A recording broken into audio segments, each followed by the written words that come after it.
All right, welcome to the first panel discussion. So, while you can all see this, it's a wonderful panel we have here. We've got Shubha, Vidhi, Sushil, Prakash, and Jayesh will join us in a bit. My name is Sunil Varyani. And the topic for the panel discussion is the oft repeated word Gen AI and how it is going to be impacting us in the contact centers. And as WFM professionals, we all are in a very unique position. One, we are observing our internal customers who are the agents who are delivering CX to the end user clients, and how Gen AI is getting into their way of delivering customer experience to the callers. And then as professionals in the discipline of WFM, how is it impacting our teams? So just wanted to kick off with some initial thoughts of where do we see Gen AI or automation coming into our operations, and if there are any examples you all can give from within your companies, that'll be great, and we can start off with that. So maybe with you, Shubha, first. Okay, hi all. I mean, familiar faces here, but for those who don't know me, I am Subhashini Balakrishnan. I'm with Dell Technologies for the last 23 and counting. And all I did, all 23 years, is workforce management. So you can imagine the stint in different domains. And I'm still learning. That's the interesting part, and never get bored. All right, that's about me. Now coming to the AI in our day-to-day life. Firstly, let's not get the buzzword AI, right? Let's not get too bogged with it or uncomfortable with it. It is part of our day-to-day life. It's another transformation or change that we are going through. Let me give you a simplest example of AI in our life, right? Or day-to-day work or operations. I'm not even going to get into WFM. A simple staff meeting or any project meeting that we have, how many of you have used the Copilot? Right? Isn't it easy? It just doesn't summarize it for me. It's saving time for me, also giving me actions, also giving me who's taken that action and the timeline, and it's following up as well. This is AI. Right? It's a way, it's a perception, it's how we see things. And let's not just hate AI or say like it's going to take my job, right? That's not the case. Let's bring in this AI element, the simplest form of AI element into our day-to-day operations, feel the importance of it, get the benefit out of it. It's a positive culture, right? We should drive into our workforce. And slowly we move, right? We have seen changes in the past. Are we using our phones today? The telephone that we have is just a instrument sitting there, right? It's all on the mobile. Likewise, this is also a change that we are going through, and let's embrace it, see how we can move forward with that. That would be my, simplest example for today. Vidhi, can we get your perspective? Hi, I'm Vidhi Shukla, and I have 19 years of work experience, and 18 of which has been into workforce management. So I'll just take a minute and tell you a story as to why I joined WFM. I used to see this team sitting on the center of the floor. I was a call-taking agent. They're in the center, elevated floor, and they're telling everybody what to do. They are the ones who tell you when to take the break. When do you do what? And as a 20-year-old, I was really intrigued. I wanted to be a part of that team. So that's how I got into it. But in, I think, 6 months of time, I realized my love for analysis, logic-based thinking. And like Shubha said, even I'm still learning. There's more to come. So just wanted to share that. I don't know how many of you got into WFM thinking that, but I definitely did. Okay, coming to our topic, I think we'll have to keep up with the technology if we want to survive. And why not if it's reducing the workload? It's making life easy.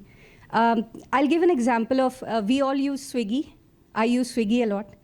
And I think interacting with Swiggy bot is so much easier than talking to a person. it's just a tree, you're just clicking done, done, done, and it solves your problem. So the simplest example, we use it day in and day out, making life easier. So I think keeping up with the technology is the way forward. So I'm pro. Yeah, thank you. My name is Sushil. Can you guys hear me now? Yeah. So Sushil Sharma, WFM professional, a great brand ambassador of Indigo. That's my introduction right now. And see, if I put Indigo from a perspective of AI and digital transformation, what I am thinking that when we do something with respect to automation, we always keep three things in mind. One is if it is scalable, because the magnitude for us which we operate is really high. And then is it touching my customers? Is it delivering a customer obsession experience, or are we being fanatical about customer delivering that product? Or is it touching my employees? These are the three things which when we talk about automation, I mean, sometimes we talk about a lot about AI, but the only thing is, you know, I was listening, ISB professor, Mr. Nirmal Gupta, he shared a story of Gillette. I don't know how many people you know about Gillette's story. So the problem they are into the urban market, they were selling good. I mean, they have a lot of products, like you have a 4-blade, 3-blade, and it shaves really well, right? So urban market, awesome. But in the rural market, they are not able to sell anything. I mean, they are not able to expand. And then a lot of AI and everything they did, Gillette is a big company, right? And nothing was happening. I mean, sales was not moving in the rural market. What they did, they hired some summer trainee to do a research. You know what came out of the research? That magga of water was the problem. How it is a problem? Because, you know, when you do a Gillette this thing shaving, all men and boys can relate that, you need a running water, right? But in rural area, they just need a water magga, sit somewhere under the tree and shave. So that is why they need, which can easily clean in the magga. So that's sort of, you know, AI. I don't know how AI will solve that, but yeah. Right, and then, I mean, if you guys know about, there is a famous train, Glacier Express, if I'm not wrong. That's the cleanest train in the world. But that is the slowest train in the world. Even then, they have not changed anything, no AI, only customer obsession they are delivering daily basis. So AI has to solve three things: scale, employees, and customer. You can read it any reverse order. Customer you can put first of all, because you know they are customers, guests, and all that, whatever you may call it. But you have to keep your customer. What we are basically solving. Implement. I mean, there are a lot of product which I see. There are a lot of people contact me for their products. But the only thing is, what we ask a basic question: how it is impacting my customer experience. You can put best in the class AI, but it is not solving a scale employees and customer problem, then it is useless. Thank you very much. Hi, good afternoon. This is Prakash Srinivasan. I head Global Workforce Management for Wipro. So let me start with where all we have started using the so-called AI. Internally, like we have to operate better, as well as we need to deliver better to our customers, right? So in both dimensions, we have started using it. Typically, IT operations, now we have a new solution where the contracts, it will read the contracts and give a summary of that. You don't have to read 500, 600 pages of customer contracts, right? And we have also started using it in WFM, be it for search and match, be it for doing L1 interviews, right? So as Shubha told, I don't think anyone need to be afraid of AI will take away the job completely. Specifically, WFM, come what may, organization will keep people in WFM because end of the day, for not fulfilling, they need to blame someone. So they will, so definitely they will keep it. On the other extreme, like it's like you can say it's kind of a fiction. if the kind of technology developments that we are seeing, the entire WFM can get translated to a platform, right? It's like, it can be like an Uber. In fact, again, within Wipro, we started an initiative called Uberization of Talent, wherein the employees and the project managers, please find yourself. So all the data, everything is kind of getting into a system like that. Self-fulfillment, self-management. But I know it is far from reality. We heard like there was a wave of automation. We felt that a lot of jobs will go away. Yes, it has decreased the so-called L0, L1 kind of a job. But today the definition of L0, L1 is something different, right? But still jobs are there. Similarly, from a technology space, it said that a lot of displacement will happen when cloud comes. Yes, cloud came, but again, in IT industry, jobs are only increasing. All IT companies are struggling to get people, right? So always there will be a demand-supply gap with respect to WFM. But yes, so if I have to conclude in one way, in one phrase, the impact of AI would be something like shrink and grow. So temporarily there would be some type of jobs will shrink, but of course that will create a new set of jobs, and companies will definitely grow.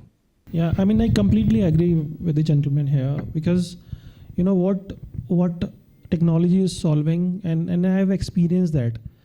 You know, like the way I generally talk to my people on the ground, that a lot of work goes in tracking the employees and all that. If I'm making their job easy, it's not that we are getting rid of them. I mean, it's now they are more customer inclined. They can focus around customer obsession and delivering an experience which they are trained to do so, right? They're no more tracking the attendance of an employee, right? That's sort of what, you know, I agree. I mean, something or the other good will come, and then people, I mean, they don't realize that what they have basically have to focus into. I mean, we hire them and then we tell them this is what they have to do. And interestingly, people will ask, okay, you hired me for X and I'm doing Y, right? That sort of situation. And technology, if technology is taking away Y, then definitely he will focus on, or she will focus on X, which is the core delivery for him. Yeah.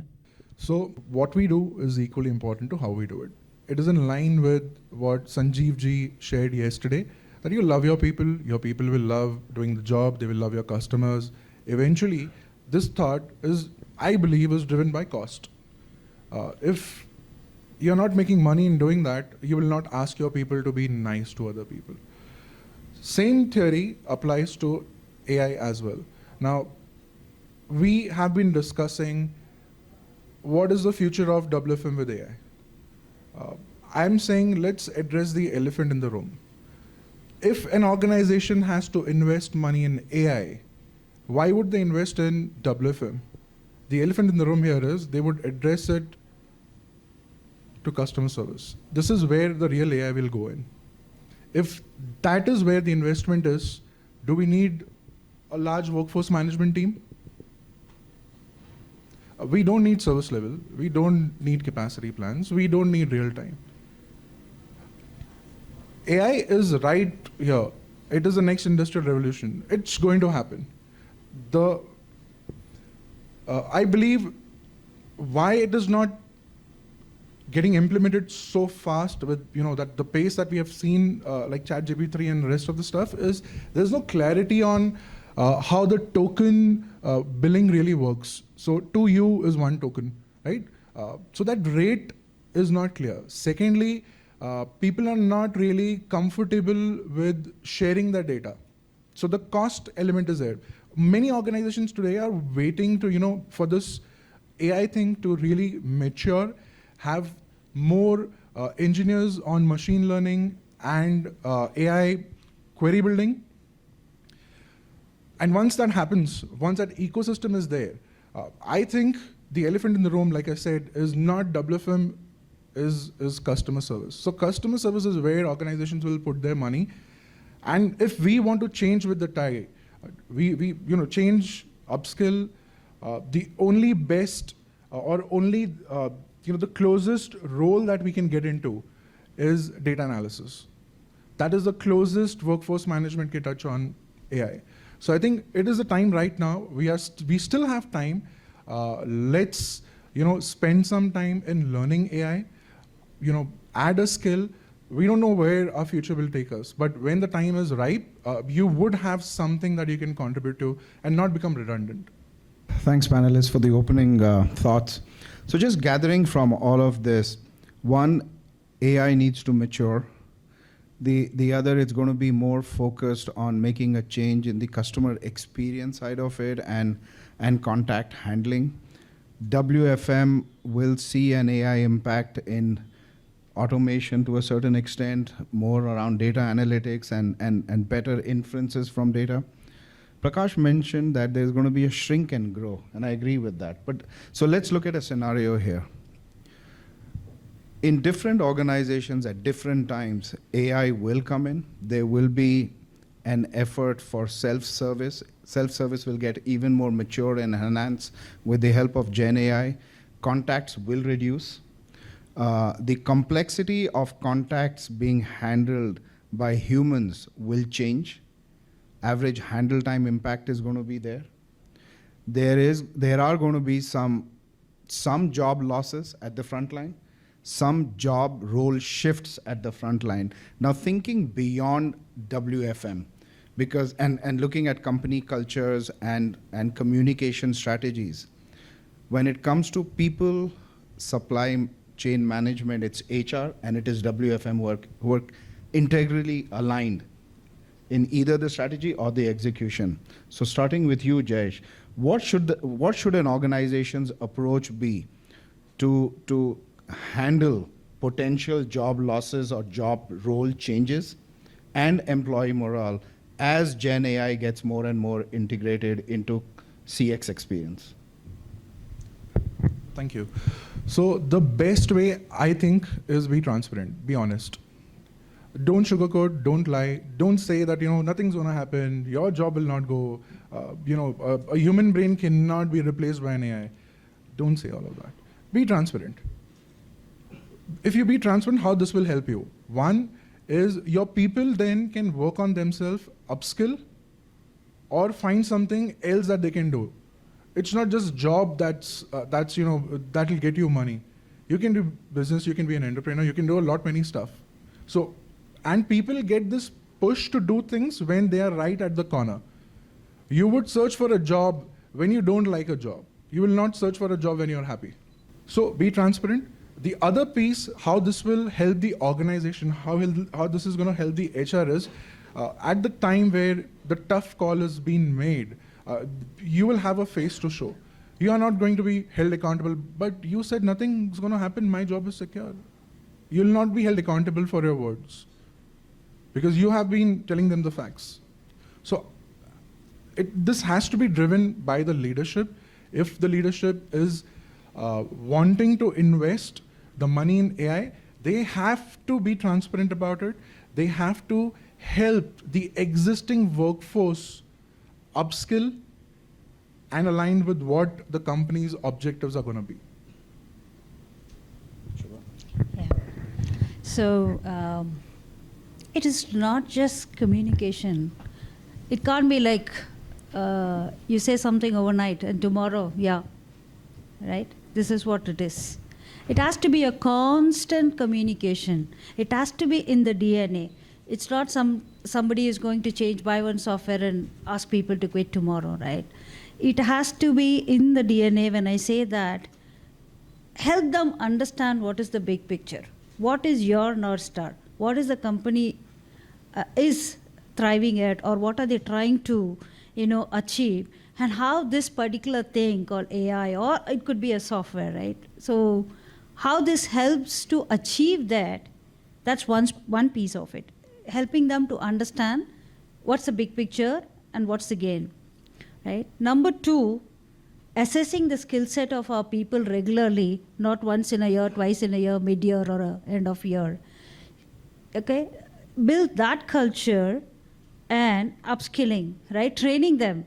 It need not be fancy, you're getting somebody and having them train for AI. No, you can just use your own gig. gig within the company. Somebody may be good at it. Bring them in, teach them. This is what it is. See, if we can do, why can't you do? We are all in the same company, right? So, and this cannot be overnight. It has to happen in a ramp stage.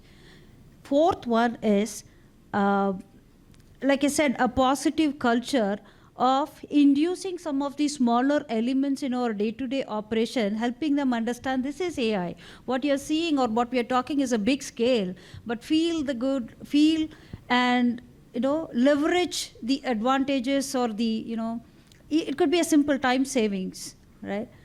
All these things help them utilize it in their day-to-day operation, then it becomes easy. So for me, it is constant communication. It should be in the DNA, upskilling, and the training, also helping them understand I am part of the game, okay? I can change, I can, learn this stuff.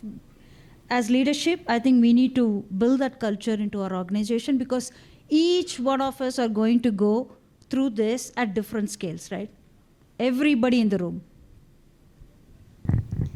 I think upskilling definitely is the way forward. You need to keep yourself updated. And I wouldn't think it's just the leadership, but as individuals as well, we'll need to, when I say stay updated, know what is coming. We need to be wise to strategize, plan, prepare well in advance. And like Chetan sir said this morning, we do not want to hit the iceberg. So better keep a watch and prepare for what's coming. I also think that with AI coming in, and I'm sorry, I'm quoting WFM again, but if, I think the horizon is going to expand further. What you're doing today, you might be doing something different tomorrow. Something like if we've seen such smart tools between yesterday and today, they're doing a lot of work for us, brilliant tools to be used.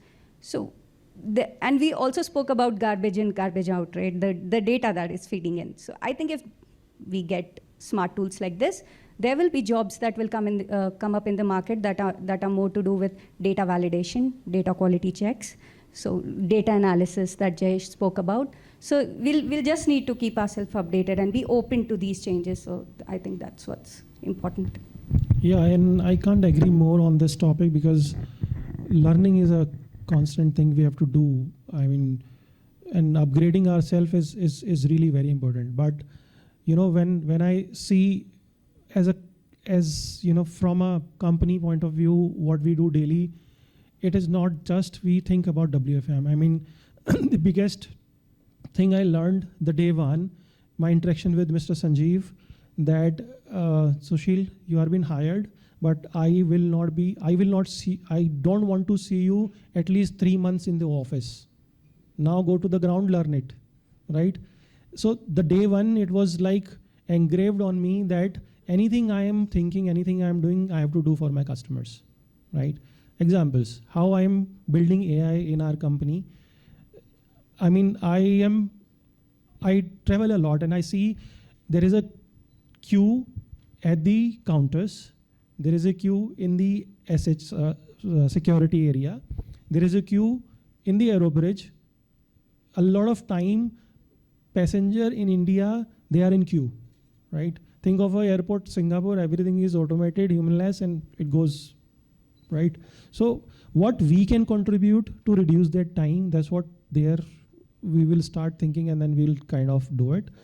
Plus, there are a lot of things. I mean, I'll give you, we also have to think, if we are not thinking about the customer, then what AI will do, right? I mean, I just give you a story about, I don't know if you heard about JetBlue crying baby story, right? So there a lot of problem, they have a problem when they, small babies, they fly, they don't express their pain, but they are in pain and they cry, right? A lot of people were, having with their small babies, and then kind of, they were crying over the plane, and people were so jittery about not able to express, wearing headphone and all that stuff. But their body language was so that, I mean, they're not enjoying the flight, right? You know what Captain did? He did an announcement, on the first cry, you will get 25% discount. On the second cry, you will get 25 more. On the third, you will get 75% discount. And on the fifth, or the fourth, you may say 100% discount. You know what happened on the flight? Everybody was enjoying the crying babies, and they were just waiting for the fourth baby to cry. So that they get the 100% discount. Right? So these sort of stories I have, and then I evaluate. Ab yahan pe what AI will do, right? So we have to always think while learning, skilling, all that stuff can happen, and then AI has to mature to a different kind of industry also. I don't know how much time it will take to think of a scenario where we don't have aviators in the cockpit and AI is flying the plane. You will not board that plane. Not at all. Yeah. Maybe the next generation will. Yeah, I mean, I don't know how. No, we are not. That's, sir, I'm not here to disclose marketing strategies. So that's what perspective I have. I mean, why I am touching on and on the customer things, because that's the topic which my team is started thinking. I mean, I don't, because in our scenario, the RTAs don't report to WFM. They are independent third party sort of. So everything, I mean, I have a team who each and every person, we talk a lot in a free time. We talk about how we can improve our customer experience through AI, through WFM. Whatever I contribute for my employees and customers. That's what we think daily. So apart from communication, training and redeployment, two other points which I would like to add is, one is the organization should do some amount of planning. For example, if they know that this is the type of job that is going to diminish, probably they should stop taking regular employees into that role. Maybe for the last phase, last run, they can look at temp staffing kind of a thing. So that way they can reduce the impact. Second, employee themselves. Like today, a lot of information is available on social media. The Gen Z or Gen Z Plus is highly informative of what is happening in the industry, right? So they themselves also should carry a responsibility that, yeah, this technology is phasing out, so I need to prepare in terms of what next, and they also should take equal responsibility like the organization takes to redeploy them. Great thoughts, guys. Just going to shift tacks a little bit, and Chetan did a wonderful presentation around organizational resiliency, and that's another topic on our discussion. And with the razor thin margin which we have both from financials and client credibility, can't screw up the financials, can't screw up with the client credibility, because both will take a couple of quarters to recover. I think that's the old saying, right? You screw up once, it'll take you 2 quarters to build up credibility with the client. And we have constantly been talking about business continuity plans, but I wanted to get a sense from you all. How deep-rooted is building organizational resiliency and business continuity in the DNA of WFM, because you guys are in the thick of it? How well do you think your organizations are equipped to recover from any blips in performance, whether external or internal factors? Do you all have playbooks which are well designed and structured? Do you have any other cultural levers which you have put in place which will help you from a resiliency perspective? And we'll start off on this side now. Yeah, thanks. So one is organization should build a complete ecosystem. So like it is not that for entire fulfillment, I'm more talking from an IT services perspective.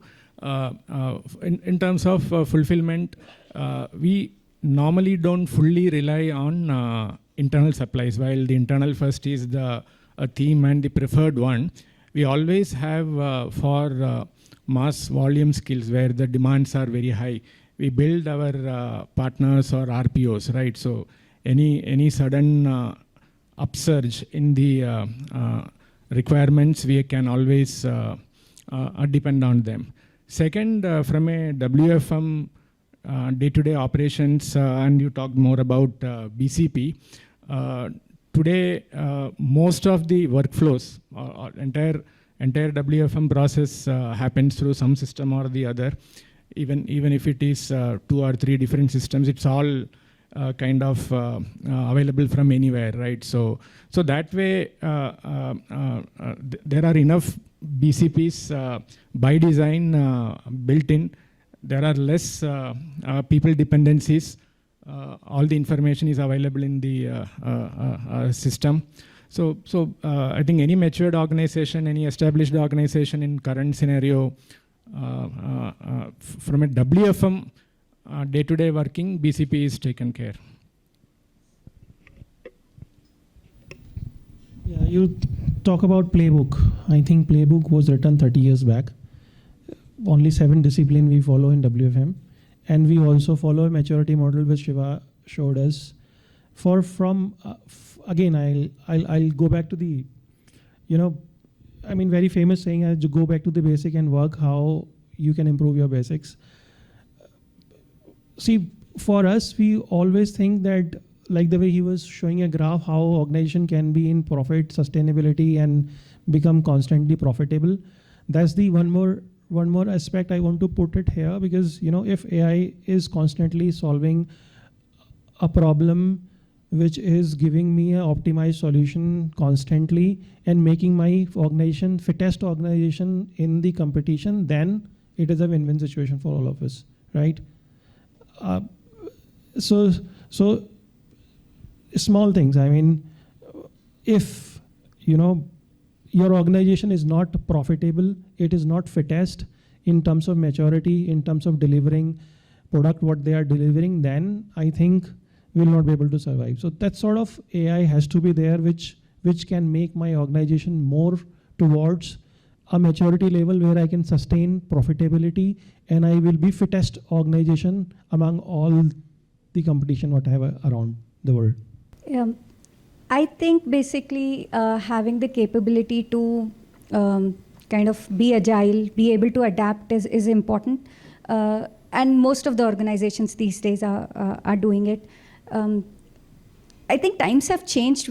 I heard some of our leaders here speak about how WFM can get a seat on the table. I think I have had a seat on the table for a long time. Barring first 3 years of my career, I think I've had a seat on the table, and that's because the industry now understands what this team can bring, the skills we have, and we've seen examples of how the TechM team presented or the Wipro team presented. So we are definitely adding a lot of value, and there is an understanding in the market of that, and that's why we are in demand, right? So coming to what we can do, basically plan for it. When I say adapt and be able to transform, again, getting AI into the picture, if you have tools this smart that can predict, that are showing you like data native, you have your capacity plans for years to come, you are prepared, and then you bring that to the table saying, this is the risk we foresee, or even if it's a short term, having a 10%, 15%, what are the margins that's drawing to our finances, and all this analysis, if we bring to the table, we as workforce people, we can contribute and have our organizations prepared. This is just out of experience, general. I think all of us are doing that, and we've been doing the same. So. Thanks, Vidhi, for... and I agree that. I agree to that, because we are the driving force. Yeah, we are on the driver's seat. I take a lot of pride in saying that each and every people on the 1st of every month look forward to me to give them the headcount number.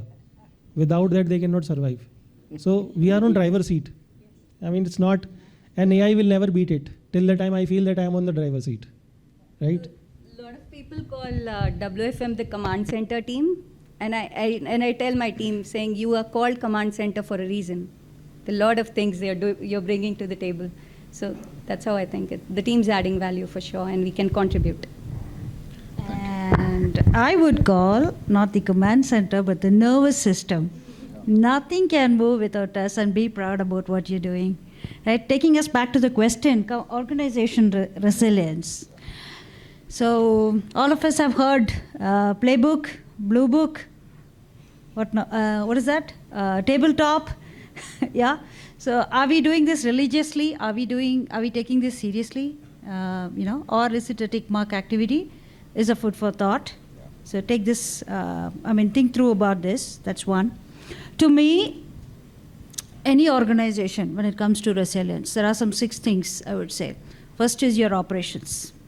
You need to have a strong operations resilience. 2 is data. Particularly for us, our bread, our blood that keeps us going is data. Data resilience. Third one, it's interrelated to the first 2, cyber security. Cyber resilience. And the 4th one is BCP. What if this breaks, right? Site strategy, network strategy. How do we move calls, move left, right? Can we do digital? We are exploring all these things, right? So that's the next one. And the 5th one, the very important one I would say, is risk assessment.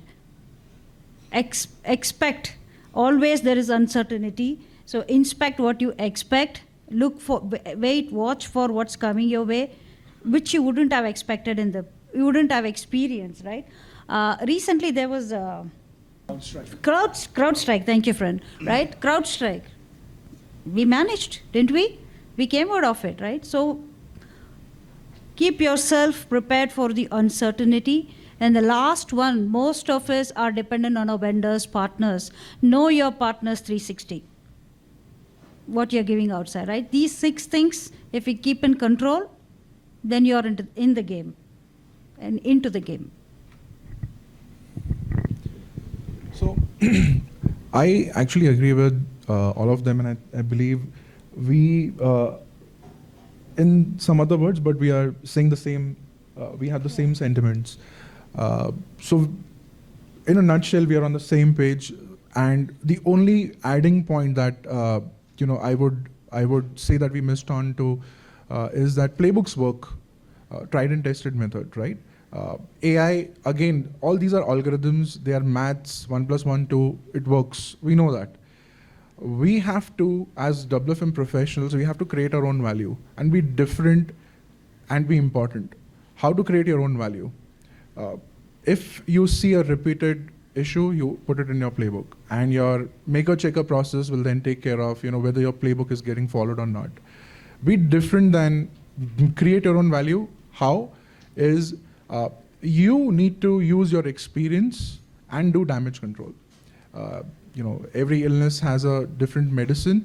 Create that value in yourself. AI will not be able to do this yet. It'll still rely on a human to prompt you with stuff and everything. But if the future that I see, if it really works out well, I think we would be the drivers for AI, telling him do this, do that, and moderate it. Yeah, I think that's it. All right, thank you, panelists. Wonderful thoughts, insights. Shiva, do we have time for a couple of questions, if the group has any? Or okay, we'll take 2 questions. Yeah. Amar, the question better not be for me.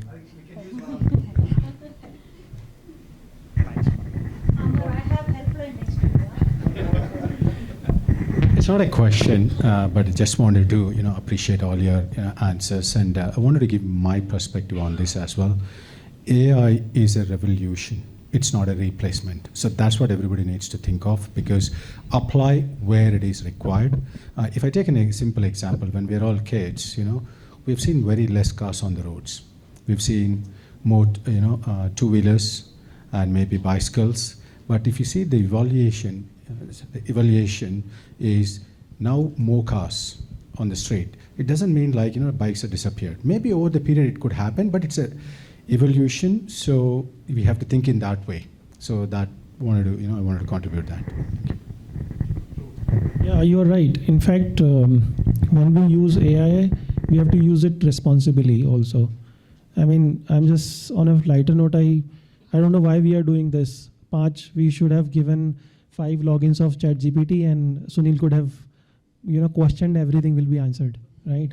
But But the only thing is, we have to use it because, like Spider-Man says, with great power comes great responsibility also. So we have to take it responsibility to first of all, we have to increase the skill set of our people so that they can understand what AI means, right? As I also was kind of interpreting a lot of things where people were presenting, and I was learning myself also that what does that mean actually. And then I was always finding questions. I was finding those sorts of answers, asking myself that how it will contribute to my routine business. So that question has to be still answered, and I am still, struggling with myself, loving myself. How can I answer that question to myself? Big buzzword. Everybody is trying to scare people with the AI. Mainly, the way I would say is automation is not an AI. So people try to put an RPA and say, hey, .ai as a company website. That's not the thing. So AI is apply, as you said, so she'll apply where it is really necessary, and still there will be a human touch and involvement, but AI is not going to replace everything. It might come maybe in 20 years' time, we don't know, not everything, but to a certain portion, but it's a gradual increase or progress. On a lighter note, ChatGPT cannot describe what Sushil is thinking. I think you have to buy a better version of it. Paid version can do it. And I was attending a professor from Google. He was a Google great employee, and then he became a professor in ISB. He explained and gave a practical example. How can AI tell you who you are? It is ChatGPT is understanding your emotion also. It's a matter of teaching. That's it. Yeah. I just want to share another example, right, in our day-to-day, or probably it's a half-yearly or a yearly thing that all of us hate to do it. You know what that is? Self-assessment. Your managers behind you, I'm sure my team is here, I literally keep chasing because they have to write, then only we can write. And our boss is waiting for us, isn't it? So that's how the model is. So in the last 1 year, it's become easy for us. How you just feed in. It's still your input. I'm not asking a co-pilot or a chat GPT to write my assessment. You just feed in your Excel, this is what you have done. And you feed that Excel to the, to the machine, and it generates a beautiful output. When you look at it like, oh, Shubha, you have done all these things, fantastic. I didn't realize it. Is your team done X, Y, Z? So we have a broader perspective, broader portfolio. Okay, so it enables, because we are always in tremendous pressure to write, okay, what did I do? Go back, look at your Outlook. I'm sure all of you are chasing these things, right? So just keep that Excel tracker, whatever, back to basics. I'm not saying, don't forget the basics, right? It's still you who have to write what you have done, and this fantastic piece software is able to relate everything, including your mailbox, right? And build a beautiful story for you, right? Please go through that story before you submit, huh? It's fabulous. And be human. Yeah. And human. That was very flowery language. All right. The best thing is, whatever sort of automation or AI and all these things we do, a lot of, great GUIs we put. Last question which has been asked in every forum, can I take an Excel dump out of it?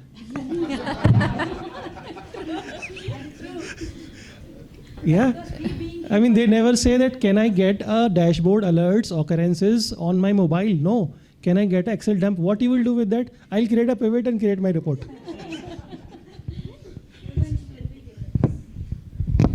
All right. Thank you, everyone. Just Thank you, panelists. extending to what Shubha mentioned, right, on the profiles. So as WFM, we deal with a lot of profiles every day, resumes coming in. This is my favorite question, which wherever I get a chance to ask, I ask this. Nowadays, you publish a JD, you get a matching profile.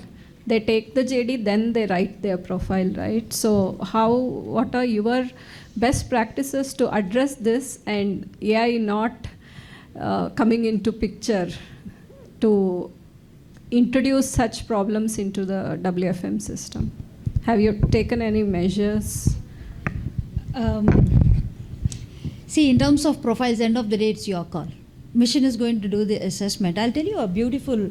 Personally, I have experience. My brother is a CTO for a company. Okay, he was interviewing, and I was just sitting next to him. He's based out of Canada. So there's a beautiful software, and the person on the other side is like a VP level candidate. He is questioning, he is answering. It's a smooth, the software is giving those, those wavelengths, right? At one point he paused, and then it moves on.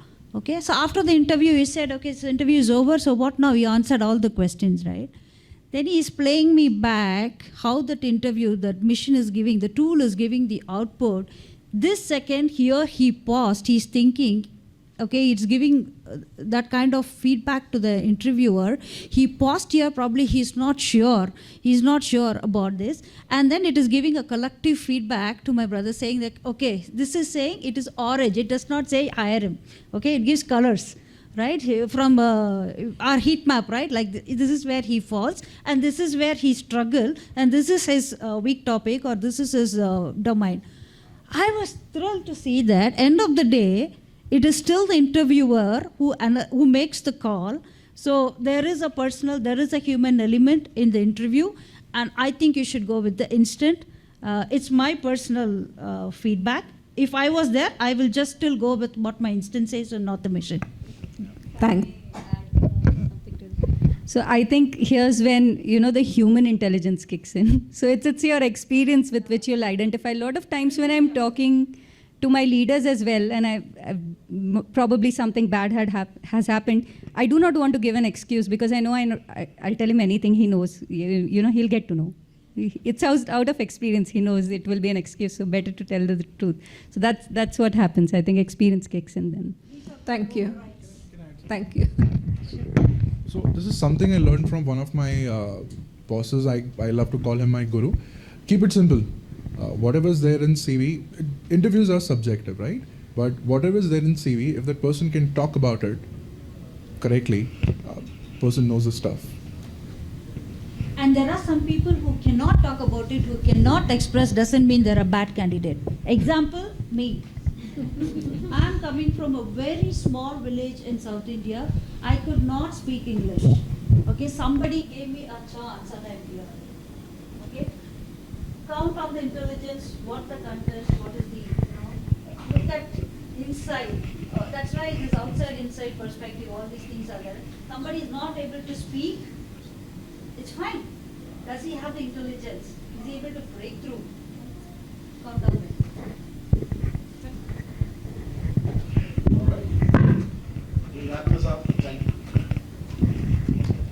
We'll wrap this up. Thank you very much, panelists. Thank you, everyone.